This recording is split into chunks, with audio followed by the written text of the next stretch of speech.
ইসলামেরই জন্য দেশের হয়েছে জন্ম, ইসলামের বিরুদ্ধে গেলে দেশ হবে ভিন্ন। ইসলামের বিরুদ্ধে যারা নিয়েছ অবস্থান, এই বাংলায় ঠাই হবে না, যাও ভিন্ন স্থান। ও জোর কদমে সামনে চলো, বজ্র কণ্ঠে আওয়াজ তুলো, সবাই মিলে একই তালে দাও না স্লোগান, নারায়ে তাকবীর, নারায়ে তাকবীর।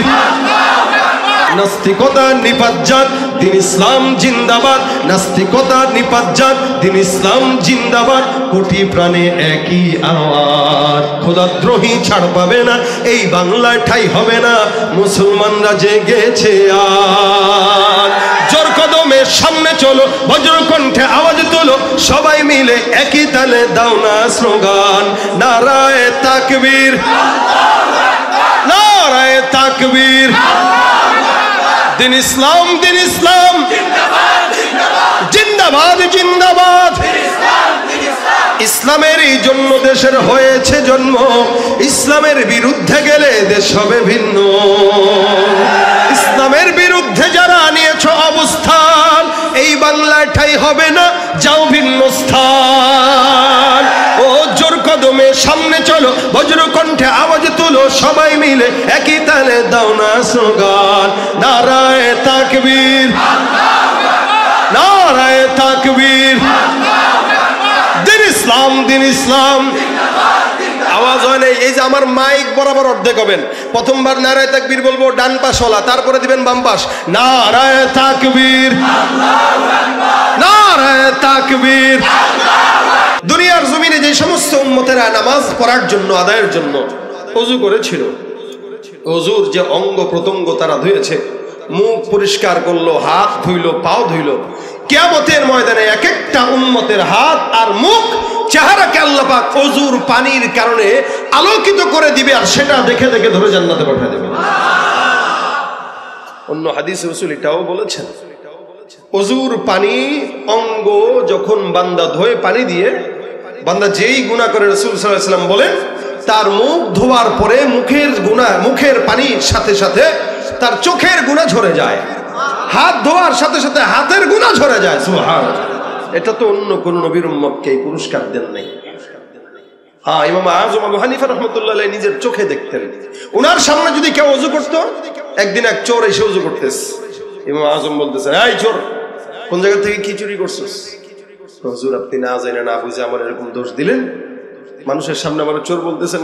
আরে বেটা, আন্দাজে বলতেছি না, তুই যে চুরি করছস, তোর হাতের ওযুর পানির মাধ্যমে চুরির গুনাহ ঝরে যেতে আমি নিজের চোখে দেখছি। একদল বলবে এলো ভণ্ডামি কথাবার্তা, একদল উলামা একরাম আউলিয়া বুজুর্গানে দ্বীনদের কেরামতকে বিশ্বাসই করতে চায় না, হাত্তা কি সাহাবা একরামদেরকে সত্যের মাপকাঠি মানতে চায় না। তাদের কাছে আবার পীর বুজুর্গরা আবার কি? যারা সাহাবাদেরকে মানে না তাদের কাছে পীররা কি, আবার বুজুর্গরা কি? অথচ উলামা একরাম আউলিয়া বুজুর্গদের কেরামত এটা সত্য, এদের চোখ আর আমাদের চোখ সমান না। তারা যেভাবে ইবাদত করেছেন, এই কারণে আল্লাহ পাক কোরআনে বলেন, আস-সাবিকুন আস-সাবিকুন উলাইকাল মুকাররাবুন ফি জান্নাতিন নাঈম সুল্লাতুম মিনাল আউয়ালিন ওয়া কালিলুম মিনাল আখিরিন। যতই গালি দেন আগের কালের জামানার আল্লাহওয়ালা বুজুর্গদেরকে, যত গালি দেন, আপনার গালি দিয়ে আপনি ক্ষতিগ্রস্ত হবেন। বুজুর্গানে দিনটা জান্নাতে বসে আছে। আল্লাহ পাক বলেছেন, জামানা যত পিছনে মানুষ তত জান্নাতি, জামানা যত সামনে মানুষ তত জাহান্নামী। কারণ এই যে 2024 সালের যে ফিতনা, 2034 সালে যায় দেখবেন মানুষ আর মানুষটাই জানোয়ার হয়ে গেছে। অলরেডি জানোয়ার হওয়া শুরু হয়েছে। এখন তার পুরুষ হয়েও পুরুষ থাকতে মন চায় না, মাইয়া হইতে মন চায়। এই কারণে হিজলাদের মতো মেয়েদের মতো শাড়ি কাপড় পরে আর ছবি বানানো শুরু করছে। আবার এদেরকে প্রটোকল দেওয়ার জন্য আরেক দল নাস্তিকরাও আছে। শরীফার গল্প যখন ভাইরাল, সমকামিতাদের, ট্রান্সজেন্ডারদের এই সমস্ত কার্যক্রম যখন ভাইরাল, ওই সময় কিছু ইমানদাররাও তাদের পক্ষপাতিত্ব করে। এরা মূলত ইমানদার নামের কলঙ্ক, ঠিক কিনা ধরে বলে। ফিতনা বাড়তেছে না, যত সামনে আগাবে তত বাড়বে। যদিও আপনি আপনার দাদাকে গালি দিয়েছেন যে আমার দাদা ইসলাম বুঝে নাই, যার কারণে আমার দাদা নামাজ ঠিক মতো পড়তে পারে না, নামাজের সূরত কি জানে না, জিকিরের সূরত কি জানে না। আল্লাহ পাক বলেন, উলাইকাল মুকাররাবুন ফি জান্নাতিন নাঈম সুল্লাতুম মিনাল আউয়ালিন ওয়া কলিলুম মিনাল আখিরিন। এক সময় দেখবেন আপনার আমার বাবার দিকে নজর দেন। আমি আমার বাবার কথা যদি বলি মিথ্যা বলবো না। এখনো বাবা বেঁচে আছে আলহামদুলিল্লাহ, ৭৫ বছর প্রায় হয়ে গেছে, কিন্তু প্রতিদিন কমাস কম ২-৩ বার কোরআন তেলাওয়াত করতে দেখি, যেটা আমি নিজেও পারি না। তার মানে আমার বাবার থেকে আমার এখনো শেখার আছে। আপনি আপনার বাবার দিকে নজর দেন, আপনার চাইতেও আপনার বাবাটা অনেক দ্বিগুণ ভালো জামানা, কারণ আপনার জামানা আপনার বাবার জামানা আসমান আর জমিন তফাৎ। যেই ব্যক্তিটা রাসূল কারীমের জামানা থেকে যত আগায়া থাকবে সেই ব্যক্তি তত জান্নাতি, যেই ব্যক্তি নবীর জামানা থেকে যত পিছায়া যাবে সেই ব্যক্তি তত জাহান্নামী। আজকের সন্তান থেকে 10 বছর আগের যে সন্তান জন্মগ্রহণ করেছে সে রাসূলের 10 বছর নিকটবর্তী, আর আমি 10 বছর দূরবর্তী, যার কারণে ফিতনা আমি 10 বছর বেশি পাইছি। কথা মনে হয় বুঝেন না আপনারা?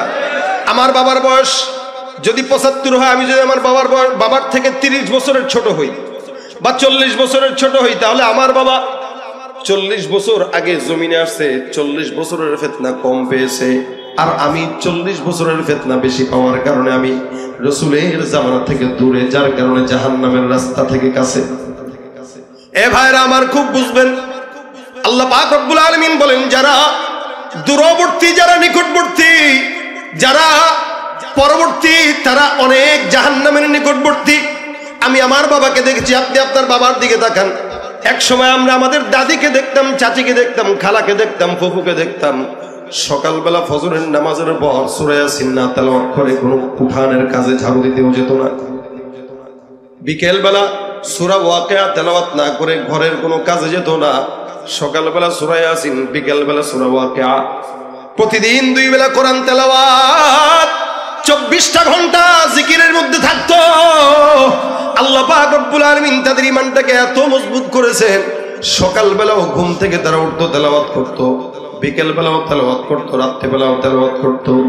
বর্তমান জামানায় আমি আমার নিজের কথাও যদি বলি, যখন ছোট ছিলাম আমি আমার বাবাকে দেখছি প্রতিদিন সকালবেলা যখন ঘুম ভাঙতো আমি আমার বাবাকে দেখতাম, আমার বাবা তেলাওয়াত করতো।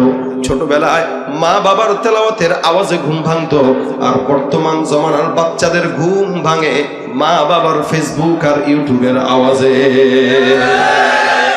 মাও ফেসবুক চালায়, বাবাও ফেসবুক চালায়, বাবা ইউটিউব দেখে, মা ইউটিউব দেখে, সন্তান একবার ঘুমের সময় দেখে, এদিকে একবার বাবার মোবাইলের দিকে নজর, ওদিক দিয়ে মায়ের মোবাইলের দিকে নজর। সন্তান কি করবে? সন্তান 5 বছর হওয়ার পর আমারও মোবাইল কিনে দেব। এই জন্য তো এখন মাতাল হয়ে গেছে।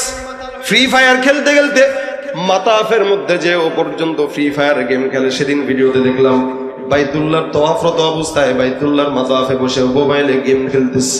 কত বড় নালায়েক হইলে পরে আল্লাহর ঘরের সামনে যাও হারাম কাজে লিপ্ত হয়। এই জন্য ভাইরা আমার, পূর্ববর্তী মানুষদেরকে যতই গালি দেন, এরা তো আল্লাহ পাকের কথা অনুযায়ী জান্নাতি।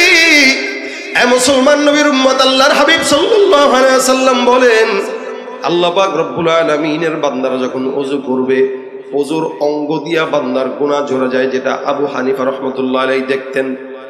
এ আল্লাহর বান্দারা, নবী করিম সাল্লাল্লাহু আলাইহি ওয়াসাল্লাম বলেন, কিয়ামতের ময়দানে আমি আমার উম্মতদেরকে ধরে ধরে অঙ্গ চিনে চিনে জান্নাতে ঢুকায় দিব। আল্লাহ পাক রব্বুল আলামিন এত মর্যাদা দিবেন, অন্য কোন নবীর উম্মতকে আল্লাহ পাক এই মর্যাদাটা দেন নাই। মুসা পয়গম্বরের সঙ্গে আমার আল্লাহ কথা বলতেন, যার কারণে আল্লাহ পাক বলেন, ওয়া কাল্লামাল্লাহু মুসা তাকলিমা। আমার আল্লাহর সঙ্গে মুসা কথা বলতেন, যার কারণে তার নাম কালিমুল্লাহ। এত কথা বলতেন যার কারণে আল্লাহ পাক রব্বুল আলামিন কালিমুল্লাহ লকব লাগায় দেন। মুসা পয়গম্বরকে আল্লাহ বলেন, হে মুসা, তোমার সঙ্গে আমি আল্লাহ নির্দিষ্ট সময়ে কথা বলি। তুমি কি জানো এমন একদল বান্দা থাকবে যারা নবীও না, কিন্তু আমি আল্লাহ তাদের সঙ্গে যখন মন চায় বান্দার সঙ্গে কথা বলবো। সুবহানাল্লাহ। আল্লাহ নবী মুসা ডাক দিয়া বলে, মালিক, ওই বান্দারা কারা? ওরা কি কোন নবী? আল্লাহ ডাক দিয়া বলে, না না, তারা নবী না। এই জমানার মধ্যে একজন পয়গম্বরকে আমি পাঠাবো, যার নাম মুহাম্মদুর রাসূলুল্লাহ সাল্লাল্লাহু আলাইহি ওয়াসাল্লাম। ওই নবীর উম্মতদেরকে আমি আল্লাহ পাক রব্বুল আলামিন জমিনে প্রেরণ করব। তারা নবীর উম্মত হওয়ার কারণে আমি আল্লাহ তাদেরকে একটা জিনিস গিফট দেব, যেটা হলো সালাত। বান্দা নামাজের মধ্যে যখন দাঁড়াবে, বান্দা সূরা ফাতিহা তেলাওয়াত করবে। বান্দা ফজরের নামাজের মধ্যে দাঁড়াবে, জোহরের নামাজে দাঁড়াবে, আসরের নামাজে দাঁড়াবে, মাগরিবের নামাজ, এশার নামাজ, বান্দা নামাজের মধ্যে দাঁড়ায় পড়বে আলহামদুলিল্লাহি রাব্বিল আলামিন। আমি আল্লাহ পাক রব্বুল আলামিন বান্দার ওই নামাজের কিরাতের জবাব দিয়া বলবো হামিদানি রব্বি। বান্দা আমার সঙ্গে নামাজের মধ্যে দাঁড়ায় দাঁড়ায় কথা বলবে। এই কারণে আল্লাহ পাক ডাক দিয়া বলেন ওয়াসজুদু ওয়াকতারিব, বান্দা সিজদা দাও আর আল্লাহর নিকটবর্তী হয়ে যাও। একমাত্র ইবাদত যেটা নামাজ, এই নামাজের মাধ্যমে বান্দা আল্লাহর নিকটবর্তী হয়, নামাজের মাধ্যমে বান্দা আল্লাহর সঙ্গে কথা বলে। সুবহানাল্লাহ। বান্দেগানে খাসে আল্লাহ মুলগুয়ু দর জাহাজা নে জওয়াসি সুলকুলু জিমি সরশবু এ পিরাহন শনিদি চিরাদর চা হেকিন আনশ নদীদি। প্রত্যেকটা জিনিসের বয়স থাকে, এই জন্য বয়স অনুযায়ী আমল যদি কেউ করে আল্লাহ পাক তাকে সেই প্রতিদান দেয়া যায়। মুহাম্মদুর রাসূলুল্লাহ সাল্লাল্লাহু আলাইহি ওয়াসাল্লামের উম্মত হওয়ার কারণে নামাজের মতো ইবাদত যদি কোনো বান্দা করে, আল্লাহ বলেন তার সঙ্গে আমার কথা হয়। কখন কথা বলতে মন চায়, নামাজের মধ্যে দাঁড়ায় যেন। গভীর রাত চেয়ারম্যানকে ডাক দিবেন, চেয়ারম্যান শুনে না। মেম্বারকে ডাক দিবেন, মেম্বার শুনে না। এমপিকে ডাক দেন, এমপি শুনে না। কোনো বান্দা যদি যায় নামাজটা বিছায় আমার মাওলাকে ডাক দেয়, আল্লাহ পাক রব্বুল আলামিন বলে বান্দা নামাজে দাঁড়ায়া দাঁড়ায়া আমি আল্লাহর সঙ্গে কথা বলা শুরু করে দিবে। আচ্ছা, আল্লাহ কি ঘুমায়? কথা কয় না, ঘুমায়? সব মানুষ ঘুমাইতে পারে, আল্লাহ পাক ঘুমাইলে দুনিয়া এক সেকেন্ডের জন্য চলবে না। এই কারণে বান্দা নামাজে দাঁড়াবে, তেলাওয়াত করবে আর মালিকের সঙ্গে কথা বলা শুরু করে দেবে। এটা আখিরি নবীর সম্মান, মর্যাদা। আল্লাহ পাক রব্বুল আলামিন পয়গম্বরকে মর্যাদা দিতে যে কোরআনে অসংখ্য নবীদেরকে নাম ধরে ধরে ডাক দেয়, আমার পয়গম্বরকে নাম ধরেন না। এত সম্মান, যার কারণে আদমকে আল্লাহ পাক ডাক দেয়, হে আদম, ইয়া আদম উসকুন আনতা ওয়া যাওজুকাল জান্নাহ। আল্লাহ পাক বলেন ইয়া মূসা লা তাখাফ। আল্লাহ পাক বলেন ইয়া যাকারিয়া ইন্না নুবাশশিরুকা বিগুলাম। আল্লাহ পাক বলেন ইয়া ইয়াহইয়া খুযিল কিতাবা বিকুওয়া।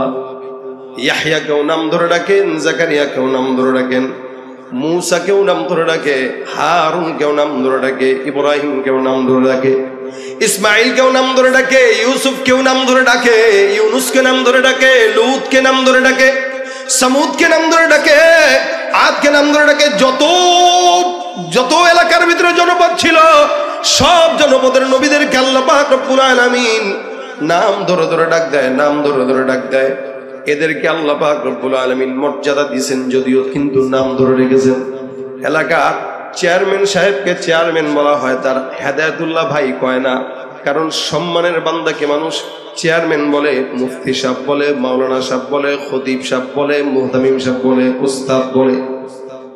আমার আল্লাহ পাক রব্বুল আলামিন সব নবীদেরকে নাম ধরে ডাকলেও কোরআনের ফাতিহা থেকে নিয়ে নাস পর্যন্ত একটা আয়াতের মধ্যেও শুধুমাত্র মুহাম্মদ বলে আমার পয়গম্বরকে ডাকেন নাই। সুবহানাল্লাহ। এক জায়গাতেও ডাকেন নাই। নামটা যখন নেওয়ার প্রয়োজনীয়তা অনুভব করলেন, আমার আল্লাহ পাক ডাক দিয়া বলেন ইয়া আইয়ুহান নবী। আমার আল্লাহ সব নবীদেরকে বলে হে আদম, হে মূসা, হে ঈসা, হে দানি, হে যাকারিয়া, হে ইয়াহইয়া, হে ইব্রাহিম, হে ইউসুফ, হে ইদ্রিস, হে ইয়াকুব। কিন্তু মুহাম্মদের বেলা আল্লাহ পাক ডাক দিয়ে বলেন ইয়া আইয়ুহান নবী। কখনো কখনো বলেন ইয়া আইয়ুহার রাসূল। রাসূল বলে সম্বোধন করেছেন, জানি আল্লাহ পাক নবী বলে সম্বোধন করলেন, কিন্তু একটা জায়গাতেও ইয়া মুহাম্মদ বলে উল্লেখ করেন নাই। সম্মান কি বেশি দিলেন নাকি কম দিলেন? সব নবীদের নাম ধরে ধরে ডাক দেয়, মুহাম্মদকে আল্লাহ পাক নবী বলে ডাক দেয়। কখনো কখনো আল্লাহ পাক লকব দিয়া ডাক দিয়া বলেন ইয়া আইয়ুহাল মুজাম্মিল, এই চাদরওয়ালা। কখনো বলেন ইয়া আইয়ুহাল মুদ্দাসসির, কখনো বলেন হামিম, কখনো ইয়াসিন, কখনো তাহা মা আনজালনা আলাইকাল কুরআনা লিতাশকা।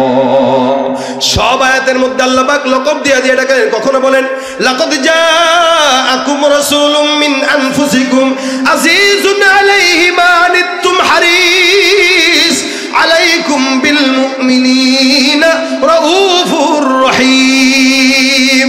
এখানে আল্লাহ পাক ডাক দিয়া বলেন রাসূল, কখনো বলেন ওমা আরসালনাকা ইল্লা রাহমাতাল লিল আলামিন। এ বেঈমানের বাচ্চারা শুনে না, যারা আমার পয়গম্বরকে সম্মান করে না, যারা আমার রাসূলকে কটূক্তি করে, যারা আমার পয়গম্বরের সুন্নতের কটূক্তি করে, এই বেঈমানেরা আমার আল্লাহ ডাক দিয়া বলেন সারা দুনিয়ার মধ্যে কেউ যদি আমার পয়গম্বরকে সম্মান না করে আমি আল্লাহ তার জন্য একা যথেষ্ট। যারা আমার পয়গম্বরকে গালি দেয় তাদের জন্য আমি আল্লাহ একা যথেষ্ট। আল্লাহ ডাক দিয়া বলেন ইন্না কাফাইনাকাল মুস্তাহজিইন। যারা আল্লাহর নবীকে গালি দেয় তাদের জন্য আমার রব্বুল আলামিন একাই যথেষ্ট। এটা সম্মান না অসম্মান? সমগ্র দুনিয়ার মধ্যে আল্লাহ পাক রব্বুল আলামিন বান্দাদেরকে জানায় দেয় এটা আমার নবীর সম্মান। এই মোহাম্মদ নামের বিরোধিতা কইরা আবু জাহেল গালি দেয়। উতবা সাহেব অনেক চেষ্টা করেছে মক্কার জমিন থেকে নামটা উঠায় দিতে পারছে কিনা, কথা কয় না পারছেনি। মক্কায় তারা নাম মিটায় দিতে চাইছে, পারে নাই, আর তাদের নাম মিটে গেছে। তারা মোহাম্মদ নাম ধূলিসাৎ করে দিতে চেয়েছে। বিশ্বের ঘরে ঘরে ঘরে ঘরে প্রত্যেকটা মুসলমানের নামের শুরুতে মোহাম্মদ আছে না নাই? মোহাম্মদ বা আহমদ এই নামের খেলায় রাসূল বলেন তোমাদের কারো ঘরে যদি মোহাম্মদ নাম থাকে, একজন দুইজন তো আল্লাহ পাক ওই ঘরে বরকত দিয়ে দিবেন। এজন্য যদি সন্তানের নাম রাখেন রাখবেন মোহাম্মদ। আমি আমার ছেলে দুইটা, একটার নাম মোহাম্মদ, একটার নাম আহমদ। এই জন্য ঘরে আলাদা বরকত, যেখানে মোহাম্মদ বরকত সেখানে। কারণ আল্লাহর নবী মুহাম্মদুর রাসূলুল্লাহর নাম এই ঘরে থাকবে আর এই ঘরে বরকত থাকবে না, এটা হইতে পারে না। আল্লাহ পাক রাসূলের নামের বরকতে গোটা বিশ্বে এই মোহাম্মদ নাম ছড়ায় দিয়েছে। আর যারা নাম মিটায় দিতে চেয়েছে তাদের নামটাকে, তাদের ঘরটাকে কাবা শরীফের ওই চত্বরে বাথরুমে রূপান্তরিত করে দিয়েছে। আবু জাহেলের বাসা এখন কি, কথা বলেন? আজি সাহেবরা গেলে তালাশ করে যে হাঁকবে কেমনে। আমি গতবার তাওয়াফ করে বেরোইতেছি তো এক মুরব্বী একদম বুড়া আমার দেখা কয় কাকা আবু জাহেলের বাড়ি কোনটা, চিনি না, একটু চিনা দেন। আমি কি হয়েছে, চাপ লাগছে নি কাকা আপনার? হাসি দিয়া কয় বহুত কষ্ট করে ঠেকায় রাখছি, তাড়াতাড়ি বলেন। মনের খুব ইচ্ছা ওর বাসা যায় কাজটা সারবো। মানে মাতাফের তাওয়াফ যে করবেন মসজিদের নিচে আন্ডারগ্রাউন্ডে বাথরুম আছে, ওই জায়গায় তার ঘর বাড়ি ছিল। তো ওই জায়গাটাকে এখন বাথরুম বানায় রাখছে। আল্লাহ কয় তুই আমার হাবিবের বিরোধিতা করছস, তোর বাসস্থানে আমার আজীবন বান্দারা খালি পায়খানা করবে। এজন্য দোয়া করে আল্লাহ পাক যেন আপনাদেরকেও আবু জাহেলের বাড়িতে পায়খানা করার সুযোগ দেয়। দোয়াটা যারা বুঝছেন তারা আমিন বলছেন আর কি, জোরে বলেন আমিন। তা আবু জাহেল মিটায় দিতে চাইছে, পারে নাই। উতবা মিটায় দিতে চাইছে, পারে নাই। সায়বা মিটায় দিতে চাইছে, পারে নাই। সমস্ত বেঈমানরা মিটিয়ে দিতে চেয়েছে, পারে নাই। এখনো যারা চায় এরা পারবে না, যেহেতু মূল শয়তানরা পারে নাই, হাইব্রিড ওয়ালা শয়তানরা পারবে, এটা দক্ষিণ কালেও সম্ভব না। বিশ্ব নবীর অপমানে যদি না কাঁদে তোমার মন, মুসলিম নয় মুনাফিক তুমি নবীজির দুশমন। নবীর প্রেমে জীবন দেবে কে আছো নওজোয়ান, তাকবীর তুলে সিংহ শাবক হও তুমি আগুয়ান। ঠিক কি না? তোমার বুকে ইমানের বল, জবানে আল কোরআন, ভয়ে কাঁপে কাপড় উৎসব আর নরধম শয়তান। জীবনের চেয়ে বুকে আছে বেশি নবীজির সম্মান, কেমনে তুমি থাকবে বসে হলে তার অপমান। আওয়াজ দিয়ে একসঙ্গে সাচ্চা মুসলমান, ইমান তোমার ধন, নবীর প্রেমে জাগ্রত তুমি, তুমি সাচ্চা মুসলমান, ইমান তোমার ধন, নবীর প্রেমে জাগ্রত তুমি নির্ভীক। শ্রেষ্ঠ নবীর ব্যঙ্গ করে পাপিষ্ঠ আর বদনসিব, আমরা তাদের ঘৃণা জানাই ধিক ধিক ধিক শতধিক। জাতিসংঘের কাজ কি তবে দর্শক হয়ে থাকবে চুপ? সাম্প্রদায়িক সম্প্রীতি আজ যাচ্ছে ভেঙে পাচ্ছে লোক। আজকে যারা কুলাঙ্গারের পক্ষপাতী করছো সব, তোমরা কেহ ছাড় পাবে না, শক্ত ধরা পড়বে ঠিক। বয়কট হবে, ধিক্কৃত হবে বিশ্ব জুড়ে, নিন্দা কুড়াবে জাগলে মুসলমান, জাগলে মুসলমান, সাচ্চা মুসলমান, ইমান তোমার ধন। নবীর প্রেমে জাগ্রত তুমি নির্ভীক পালোয়ান, তুমি সাচ্চা মুসলমান, নবীর প্রেমে জাগ্রত তুমি নির্ভীক পালোয়ান। নিষ্ঠ উদার দয়ার আধার রহমাতুল লিল আলামিন, তার অপমান করছে যারা দুষ্ট ইতর অশালীন। নিষ্ঠ উদার দয়ার আধার, দয়ার নিষ্ঠ উদার দয়ার আধার রহমাতুল লিল আলামিন, তার অপমান করছে যারা দুষ্ট ইতর অশালীন। তার পরশের ছোঁয়া পেল ইউরোপ থেকে সুদূর চীন, তার শানে কেউ বললে কথা মানবে না তা এই জমিন। ও কেউ কখনো কোথাও যদি সাহস দেখায় ফের এমন, মুসলিমে জাতিসংঘ গড়ে জবাব দিবে বীর মুমিন। ঘেরাও করো ওদের গদি, ভুলের ক্ষমা না চায় যদি, জোরে হাকো আজান আজান, তুমি সাচ্চা মুসলমান, ইমান তোমার ধন। নবীর প্রেমে জাগ্রত তুমি নির্ভীক পালোয়ান, তুমি সাচ্চা মুসলমান, ইমান তোমার ধন। নবীর প্রেমে জাগ্রত তুমি। লিল্লাহি তাকবীর। ভয় পাইছেন কেউ? কষ্ট হয় কারো? রাসূলের জন্য জীবন দিতে তৈরি থাকবেন তো ইনশাআল্লাহ? সত্যি সত্যি আল্লাহ কবুল করুন। এতটুকুন যথেষ্ট। নবী করিম সাল্লাল্লাহু আলাইহি ওয়াসাল্লামের কাছে এক সাহাবী এসে বলছেন, হুজুর মাতা সাআ ইয়া রাসূলুল্লাহ, রাসূল কিয়ামত কবে?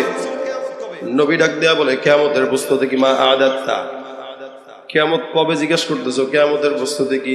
সাহাবী ডাক দেয়া বলেন, ইয়া রাসূলুল্লাহ, কিয়ামতের কোনো প্রস্তুতি নাই, কিন্তু নিশ্চয়ই আমি আল্লাহ আল্লাহর রাসূলকে মহব্বত করি। সুবহানাল্লাহ। কিয়ামতের প্রস্তুতি নেই, আবু বকরের মতো আমল নাই, ওমরের মতো আমল নাই, লেকিন আপনার মহব্বত আছে। রাসূল বলেন, ইন্নাকা মা মান আহবাবতা, তোমার মহব্বত যার সঙ্গে তুমি তার সাথে জান্নাতে থাকবা। তা আমার মহব্বত রাসূলের সাথে আছে, আপনাদেরও? বিশ্বাস করি রাসূলের কথা সত্য হইলে আমরা রাসূলের সাথেই থাকবো ইনশাআল্লাহ। নবীর কথা মিথ্যা হওয়ার কোনো সম্ভাবনা নাই, জোরে বলেন ঠিক কিনা? তা রাসূলের সাথে আমরা জান্নাতে থাকবো ইনশাআল্লাহ। মহব্বতটা খালি থাকলেই হবে। যে আল্লাহকে আল্লাহ পাক, যেই আল্লাহ পাক নিজে রাসূলকে মহব্বত করেন, মহব্বত করে একটা জায়গাতে আল্লাহ পাক নাম ধরে রাখেন নাই। কি বলছেন? হে নবী। কি বলছেন? হে নবী, হে রাসূল। আল্লাহ বলেন, লাকাদ জাআকুম রাসূলুম মিন আনফুসিকুম লাকাদ কানা লাকুম ফি রাসূলিল্লাহ। যেখানে আল্লাহ পাক মুহাম্মদ নাম উল্লেখ করলেন, ওই জায়গাটায় আল্লাহ পাক রব্বুল আলামিন নামের সাথে সাথে লকবটাও দিলেন। আল্লাহ পাক বলেন, ওমা মুহাম্মাদুন ইল্লা রাসূল, মুহাম্মদ তো নয়, তিনি বলেন আল্লাহর রাসূল। সুবহানাল্লাহ। এখানে মুহাম্মদ বলছেন ঠিক, কিন্তু বলছেন না না এটা মুহাম্মদ না, এটা রাসূল। এটা কি? অন্য আয়াতে আল্লাহ বলেন, মুহাম্মাদুর রাসূলুল্লাহ ওয়াল্লাযীনা মাআহু আশিদ্দাউ আলাল কুফার। এটা হলেন আল্লাহর রাসূল মুহাম্মদ। এটার উম্মতরাও কি হবে? আশিদ্দাউ আলাল কুফার রুহামাউ বাইনাহুম তারাহুম রুক্কা সুজদা ইয়াবতাগুনা ফাদলাম মিনাল্লাহি ওয়া রিদওয়ানা সীমাহুম ফি বুজুহিহিম মিন আসারিস সুজুদ। আল্লাহ পাক এত পছন্দ করলেন, যার কারণে আল্লাহ পাক পয়গম্বরের গুণ তো বর্ণনা করলেন, উম্মতের গুণ বর্ণনা করলেন। আমার আল্লাহ পাক রব্বুল আলামিন আকায়ে নামদার মুহাম্মদুর রাসূলুল্লাহ সাল্লাল্লাহু আলাইহি ওয়াসাল্লামকে মর্যাদা দিতে যায় নাম যেখানে উল্লেখ করলেন, লকবটাও লাগায় দিলেন।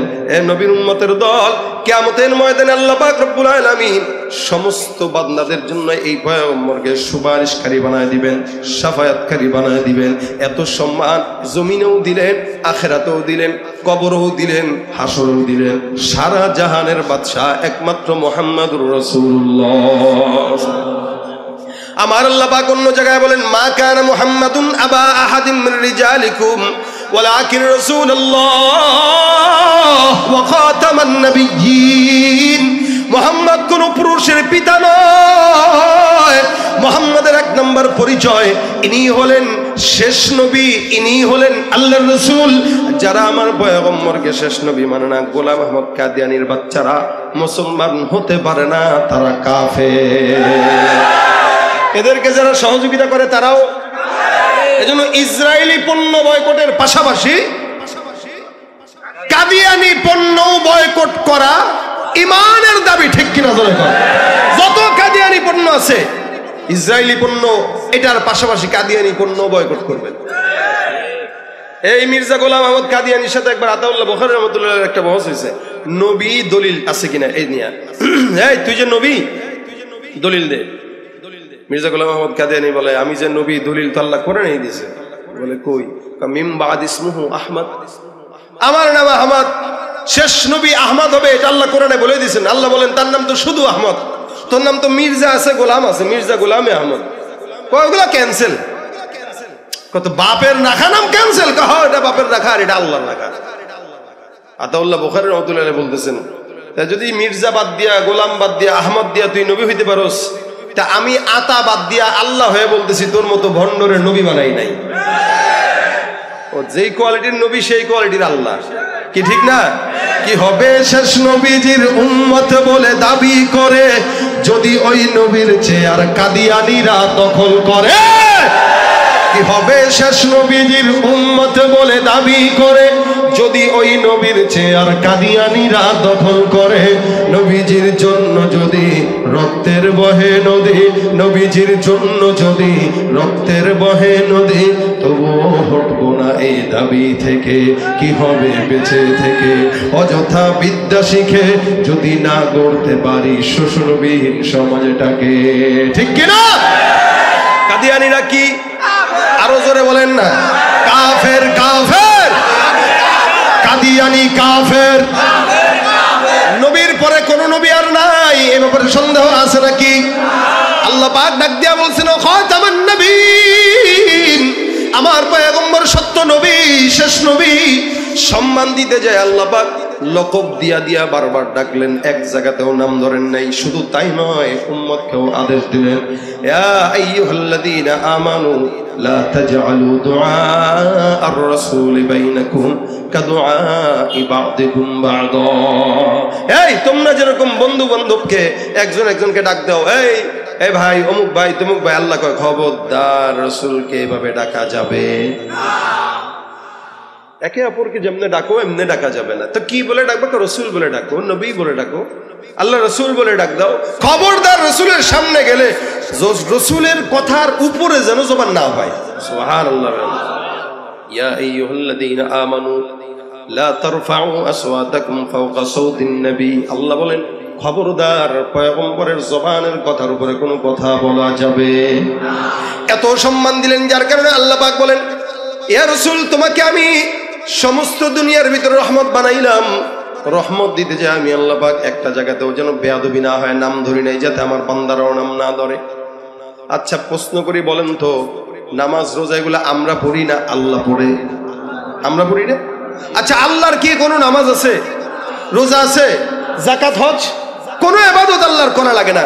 কিন্তু আল্লাহ পাক নিজে বলেন, ইন্নাল্লাহা ওয়া মালাইকাতাহু ইউসাল্লুনা আলান নবী, ইন্নাল্লাহা ওয়া মালাইকাতাহু ইউসাল্লুনা আলান নবী। আল্লাহ পাক বলেন নিশ্চয়ই আল্লাহ, আল্লাহর সব ফেরেশতারা ওই পয়গম্বর মুহাম্মদুর রাসূলুল্লাহর উপরে দুরূদের আমল করে। সুবহানাল্লাহ। অথচ আল্লাহ কোনো ইবাদত করার দরকার নাই, আল্লাহর কোনো আমলের দরকার নেই, তিনি মালিক, তিনি আবার কিসের ইবাদত করবে? সেখানে আল্লাহ বলতেছেন নিশ্চয়ই আমি আল্লাহ আর আমার সব ফেরেশতারা ওই নবীর উপরে দুরূদের আমল করি। তার মানে আমলটা ছোট না বড়? করতেছেন কে? আল্লাহ নিজে আমল করতেছেন। আমলটা কত বড়! অথচ আল্লাহ পাক ইবাদতের মুহতাজ নয়, আমরা ইবাদতের মুহতাজ। আল্লাহ পাক নিজেই তো মালিক, তার ইবাদত আমার মানুষ করবে। আল্লাহ আবার কার ইবাদত করে?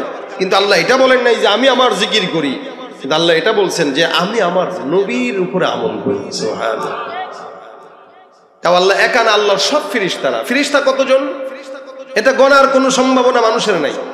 খালি উদাহরণ দিলে বুঝবেন। রাসূল বলেন বাইতুল্লাহ ঠিক বরাবর উপরে আসমানে একটা ঘর আছে যার নাম বাইতুল মামুর। রাসূল বলেন ওই ঘরটা যদি আসমান থেকে ফেলে দেওয়া হয় সোজা কাবার উপরে পড়বে, মানে একদম বরাবর। এই ঘরটা আসমানের ফেরেশতারা তওয়াফ করে, আর জমিনের ঘরটা আল্লাহর বান্দারা তওয়াফ করে। কারো যদি মন চায় 1000 বার তওয়াফ করবে, পারবে, কোনো বিধিনিষেধ নাই। কিন্তু বাইতুল মামুর যে ফেরেশতারা তওয়াফ করে প্রতিনিয়ত 70,000 ফেরেশতা একবার তওয়াফ করে। যেই ফেরেশতা একবার তওয়াফ করে যায় আর জিন্দেগিতে কোনোদিন তওয়াফের সুযোগ পাবে না। সুবহানাল্লাহ, আস্তে কইলেন। এবার বুঝেন ফেরেশতা কত কোটি কোটি কোটি কোটি ফেরেশতা।